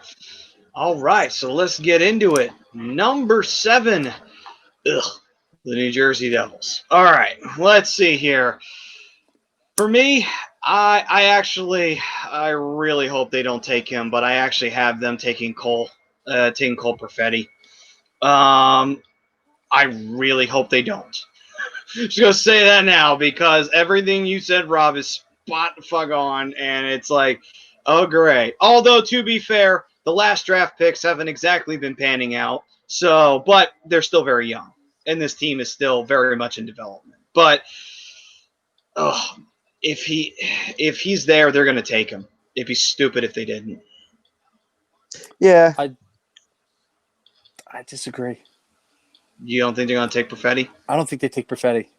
There's one player that you guys haven't mentioned yet that I think the Devils take it at 7, and that's Lucas Raymond, left winger out of Frölunda, Swedish league, number 4 international player in the draft. This kid brings a. Listen, if Anaheim takes this guy, I'm doing backflips, and I don't even know how to do a backflip. I'm doing backflips, and I don't know how to do it. I'll break my freaking neck. Strong two-way game, elite vision on the ice, plays with great intensity. He's great on both sides of the special teams puck, which means he can play on the power play and the penalty kill, which is huge. And not a lot of the guys in this draft, have that ability. You got guys who are strong on the power play side, like Jamie Drysdale and Lafreniere and Rossi, but this guy, he plays both ways. Penalty kill, power play, great two-way player. And he's got a nose for the net, which means he's going to create offense. He's going to create scoring chances. He's going to have scoring chances. This kid, he's a stud. He's my number 2 on my list. It's Rossi in Anaheim. It's Raymond in Anaheim. And it's Cole Perfetti in Anaheim. Those are my top 3 guys. But I like it. I like it. If Anaheim passes and Rossi gets taken at 6, Devils are taking Lucas Raymond. Yeah, no, I can see it. I mean, you very often you see more center players come up playing the center ice position and get slotted out to the wing to fit their skill set. Here's an example based on all the reasons you said, Brian, that Raymond could be moved to the center ice position, being that true two-way player and just a playmaker with great puck control. I have him going to the Devils as well here for those same reasons, and I think the Devils might be getting a little bit of a steal here, because he has been overshadowed by his fellow countryman in Holtz. The 2 played together in international tournaments, and all the talk surrounded Holtz. Raymond is a quality player. I think he fits the Devils' needs, and I think he's a type of pick that you could, they need a reliable pick here, because to Maddie's point, some of their past picks, so far it's been slow and sluggish in terms of their development. This is a guy that, not more seasoned, obviously, because I mean he's younger, but he almost plays like he is. Yeah. I mean, to your example, Jack Hughes. He was very underwhelming in his rookie season. Same thing with Capo Caco. He was expected to be a 20 to 30 goal scorer in his rookie year. I don't even think he broke 15 goals. Yeah. So these guys were very underwhelming coming right out of the draft. So right, he will though, man. He's a talent. Another Swedish league player or Finnish. Yeah. No, I think he's a in Finn. the Swedish leagues. Is he? He may be a Finn, but he played in the Swedish leagues. He plays leagues. in the Swedish leagues, and he's from Finland. Nice. But also we can go back to Nico Herscher, who hasn't really been like lights out for the Devils. Yeah, there's a lot of the publicity was surrounding Hall, and Hall's been in the league for how long when he went to New Jersey? It wasn't necessarily their draft picks that were making people go crazy, So it's like they do need a game changer. They really do right now. I mean, I think they have them now in Nico Herscher and Jack Hughes, but like I said, I think they've just been underwhelming players. Not a shot at their talent level. They can play. They got drafted high enough. Of course they can play. Well, but I think I could be wrong. I think it has a lot to do with the fact that it's a very young team. There's not many veterans on there, and I think that also hurts them. And I say that because you're playing in the top league in the entire world, and you're facing a lot of teams in a very tough division, a lot that have veterans and young guys, and some of them just veterans, and they can school you real quickly because you're trying to learn the game, but you're learning it at baptism by fire. Sometimes that helps people. Sometimes that's immediately how they react. They react perfectly to it. Sometimes they need some time to get used to it. The NHL is not an easy game to get used to. And I feel like that's been hurting them a little bit. I mean, I disagree because they're not that young. They have Kyle Palmieri. They have Travis Zajac still on the team. Jesper Bratt has been on the team for a few years now. Pavel Zacha is still a part of the organization. They still got the vets in place. I just don't think that – I don't want to necessarily say that it could be a system thing, but maybe they shouldn't have been on the NHL roster right away. Maybe they should have been put back in the developmental league for another year or two. I just don't think they were ready. It's possible. Yeah, they were number 1 overall picks, but I don't think they were ready. Well, to be fair, also the last drafts haven't been as deep as this one, so that's the thing. Like the talent is there, but it wasn't as much as you have here. I mean, with Nico Herscher, you had Nolan Patrick right behind him, and then I don't really remember who else was in the last draft with Jack Hughes off the top of my head, but it was Capo Caco. So I mean, the talent's there. I just don't think those guys are ready. Jack Hughes is semi-British for his draft slot. Take him 5-6 spots later. He's a solid pick. Yeah, absolutely. Yeah. For being the number 1 overall pick, he was very underwhelming. Yeah, it's happened in the past. It's sometimes number 1s turn out to be a really good player, but they are not a number 1 overall pick player. That happens sometimes. I mean, I think he is. I think he's definitely worth the number 1. But like I said, I think his game wasn't mature enough for the NHL level right away. Yeah, and that happens. When some players are ready, some players are not, and you find out real quickly if they are. But I mean, Quinn, his brother Quinn, he's he's doing well. He's doing real well. He's rookie of the year candidate. One of the best young defensemen in the league in Vancouver. I think he led all rookies in points as well. I could be wrong about that, but sometimes I think you're right though. I don't know. I just Quinn didn't come up right away. Quinn, I believe, had another year in the developmental league, and I think that's something that I think maybe Phil or Jack needs is another year in the developmental league, and same thing with Nico. It's not going to hurt them, but I just don't think they were ready. I think their game needs to mature before, and I think that's why their games are underwhelming. Yeah, it's possible, and you might be onto something there that maybe they needed to spend a year in the AHL and get their bearings, maybe a year or two, and then they're Maybe ready just to go go. to send him back to junior for the year Junior as well, and yeah. just let him keep playing. Obviously, they're not going to be junior eligible anymore, but now you just got to rock with them. But before, they have 15 to 20 games to play before they can be sent down back to the juniors.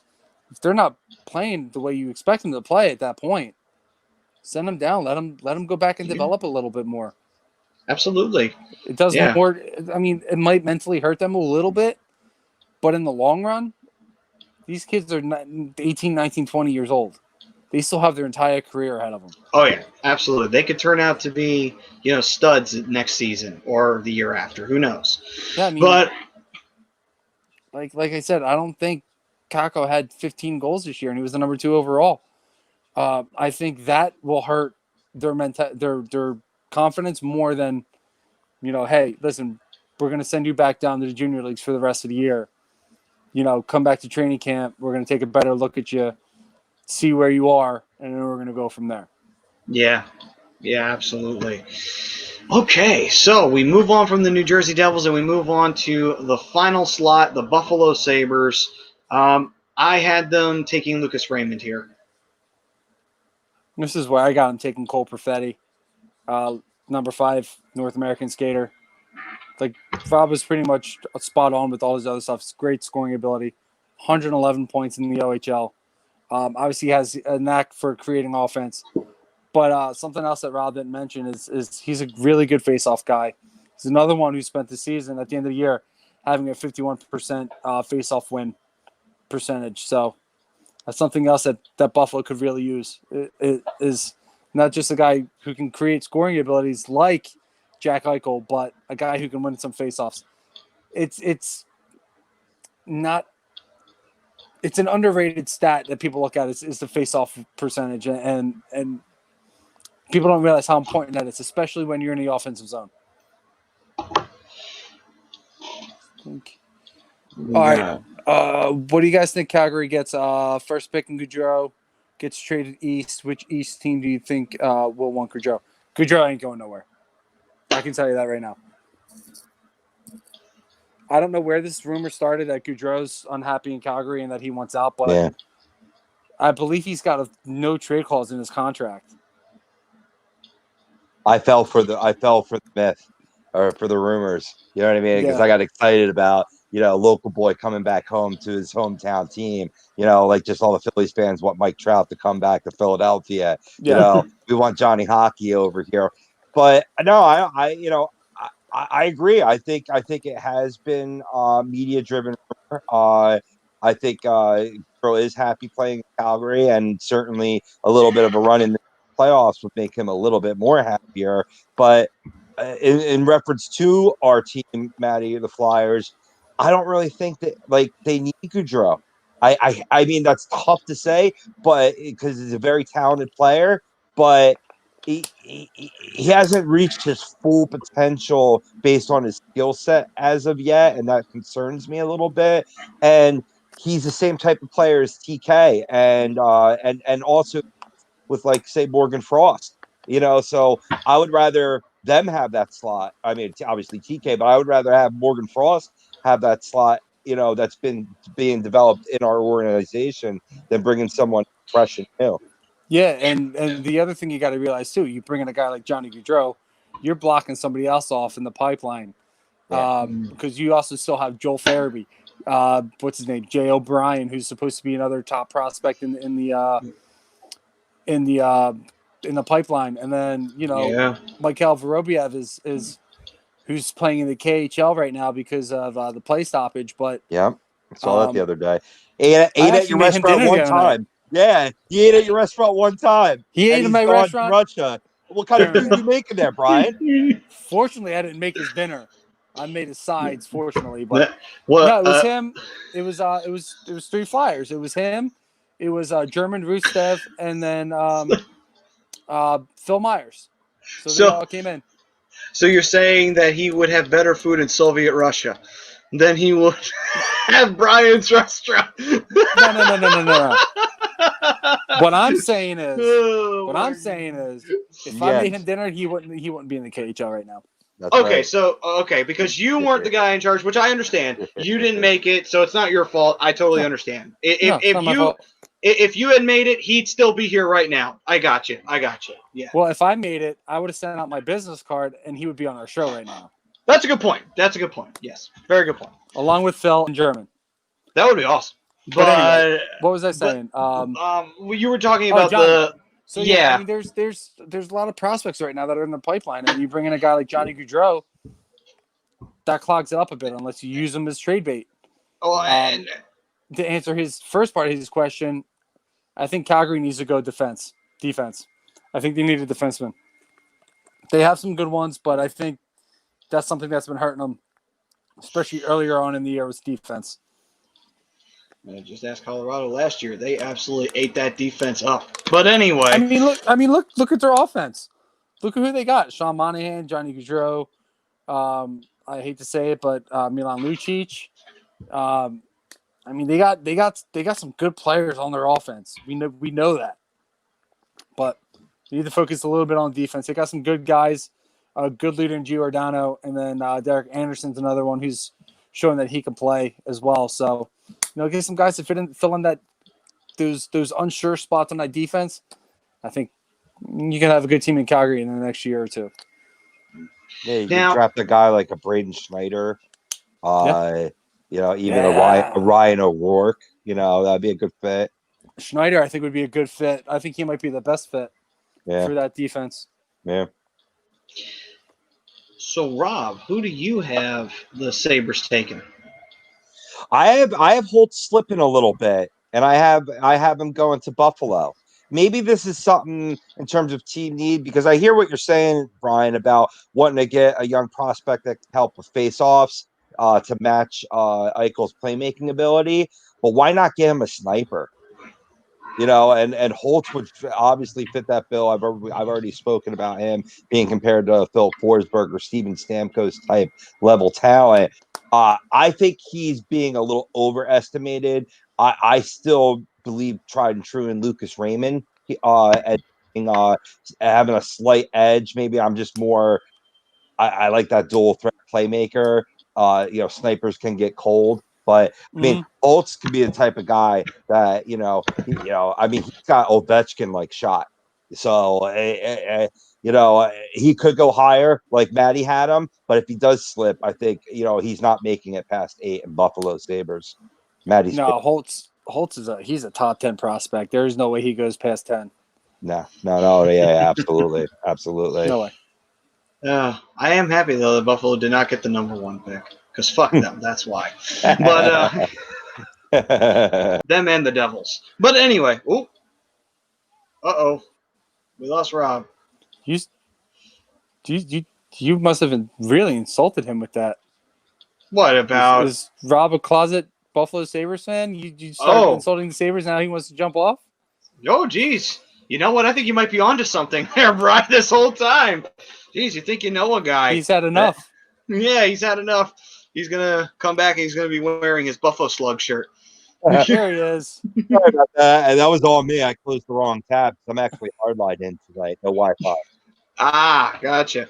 Brian had a theory going on that after I said fuck the Buffalo Sabres, you were actually a closet Sabres fan, so you left. You would tell my boy Ryan Clifford like that, man. I'm out for real.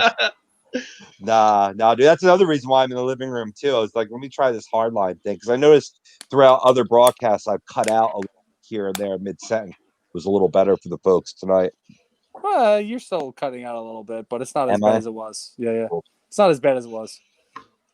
All right, gentlemen. So with this, that concludes our mock drafts for the day. We still don't know who's going to get Lafreniere, but we do know who is going to be picking after him, and we have some differences of opinion, but we do know for sure whoever these 18 or the 7 teams get, including that mysterious one, let's be honest, they're getting a hell of a talent no matter which one they select. I can't wait for the draft. I can't wait. I really can't. Anaheim is one of those teams. They need to announce this draft date like soon. Yeah. Like, I need to know. I need to start planning ahead so I can get off for work. Just like the return to play, the draft has phases. Like everything's a phase in the NHL. But phase 2 of the draft will be, basically after the qualifying round, now that which teams that they can fill in, for the rest of that top 15. And then theoretically announcing a date for a potential draft. But a lot of this process, as we're going to see, even with the return to play, is a lot of wait and see. Yeah, and I think that's why they're waiting on releasing the date of the draft, is because they're still not sure when it's going to happen. Right. Like you said, Rob, there's a phase 2.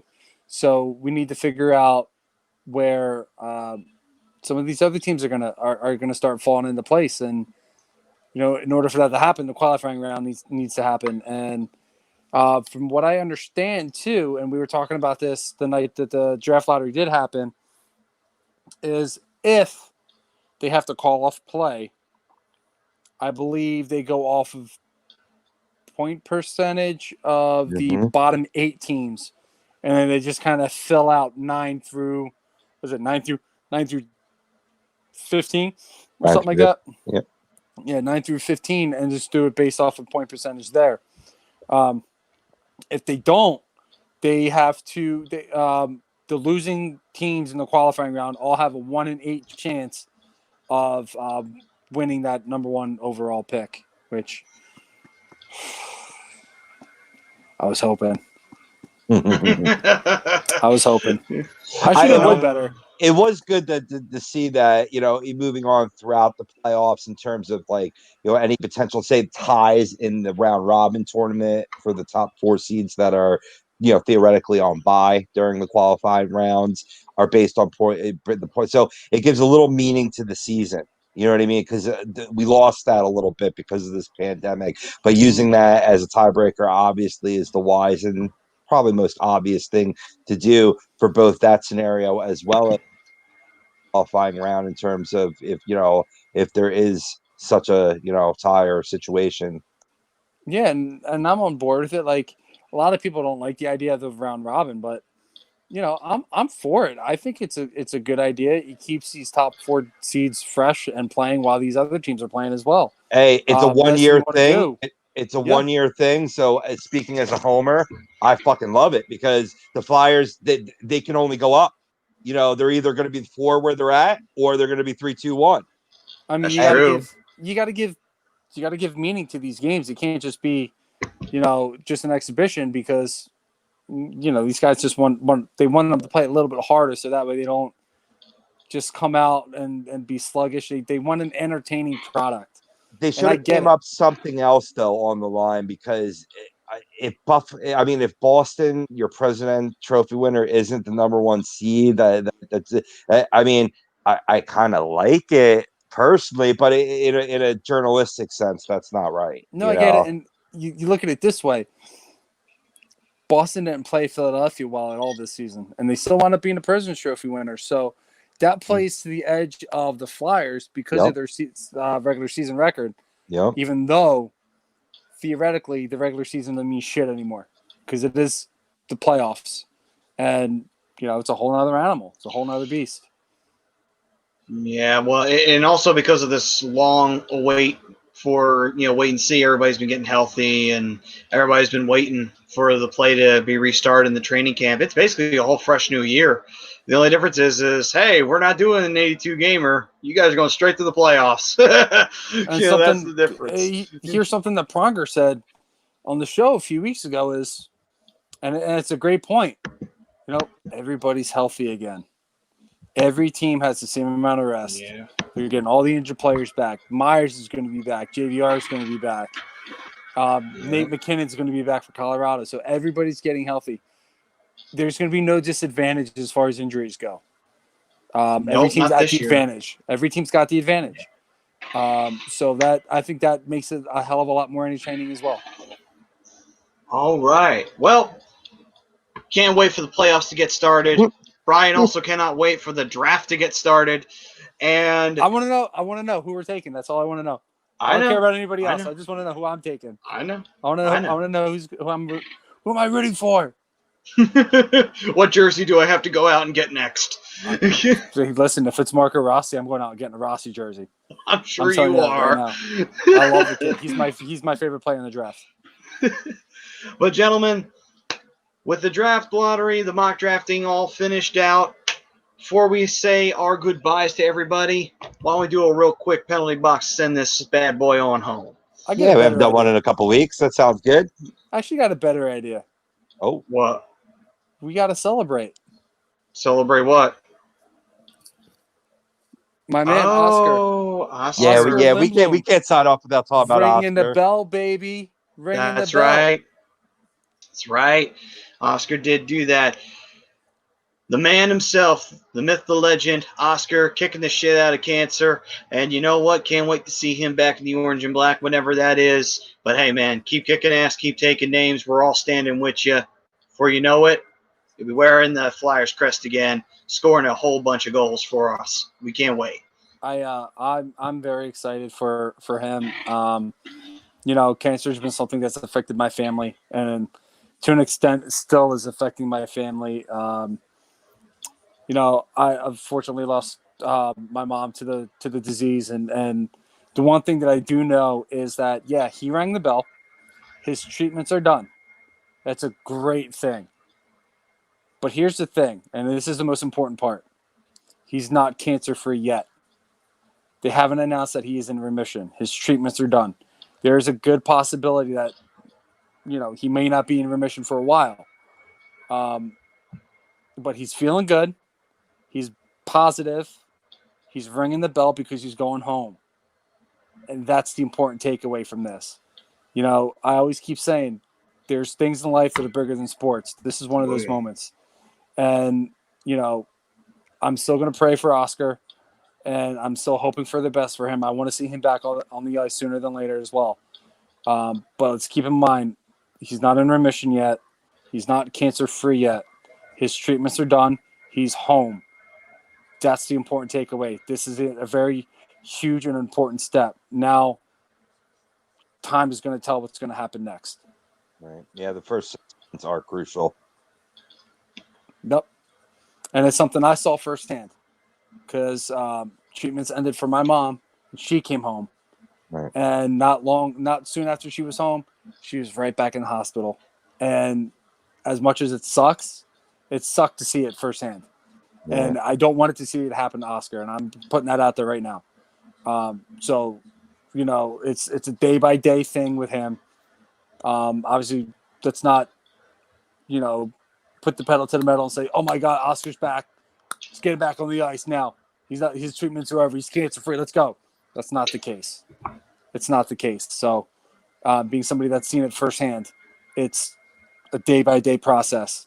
And when he's in remission, I think that's when we start seeing him really taking the steps of being back in the NHL. Yeah, absolutely. So with that is a great way to sign off the show.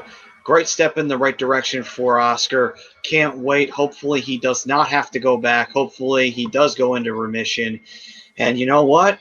Takes that next step moving forward and just keeps making those forward steps. Before you know it, he's back to doing what he loves to do, and we're back to cheering him on the ice. It's all about – listen, I'm cheering for him now, off the ice. Oh, we're all cheering for him. Yeah, for sure. So, and not just Flyers fans. I mean, obviously, Brian's an example of the NHL family rooting behind Oscar.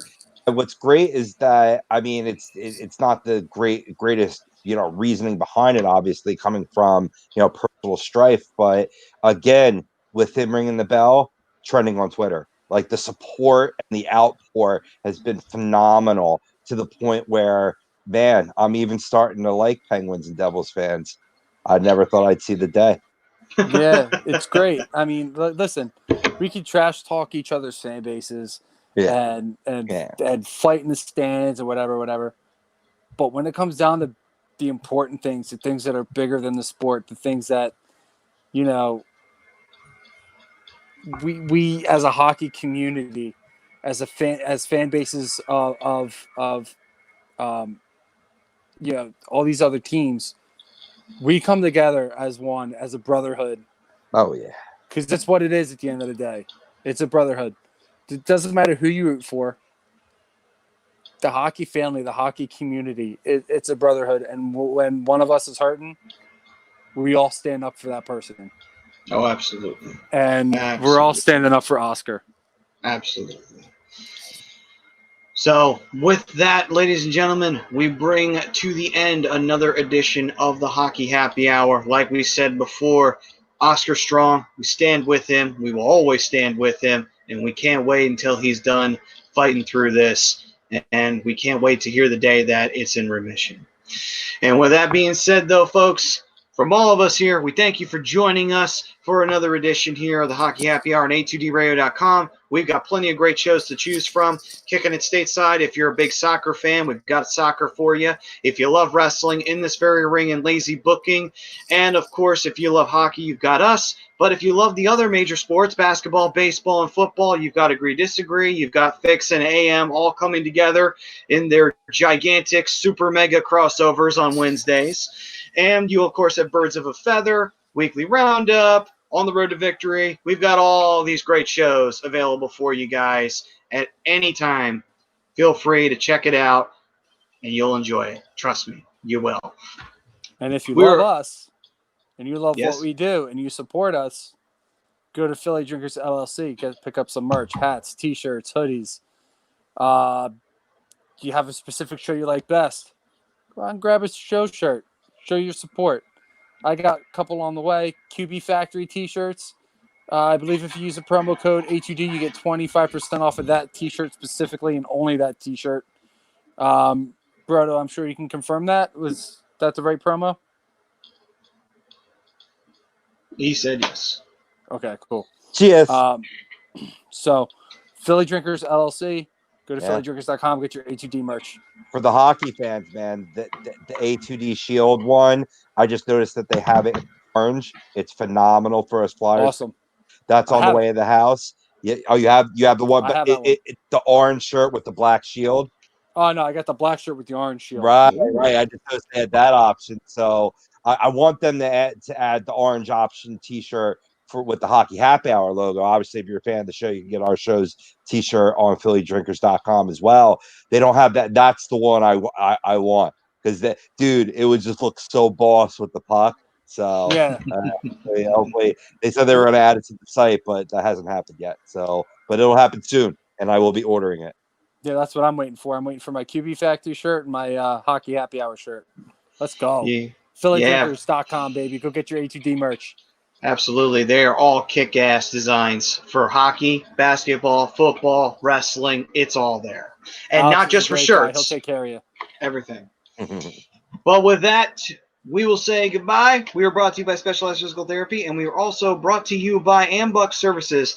Listen, man, if you want to have people over, you can. Right now, obviously, don't have 100 people over. Just if you want to have a few people over, so be it. Have a little barbecue or what have you.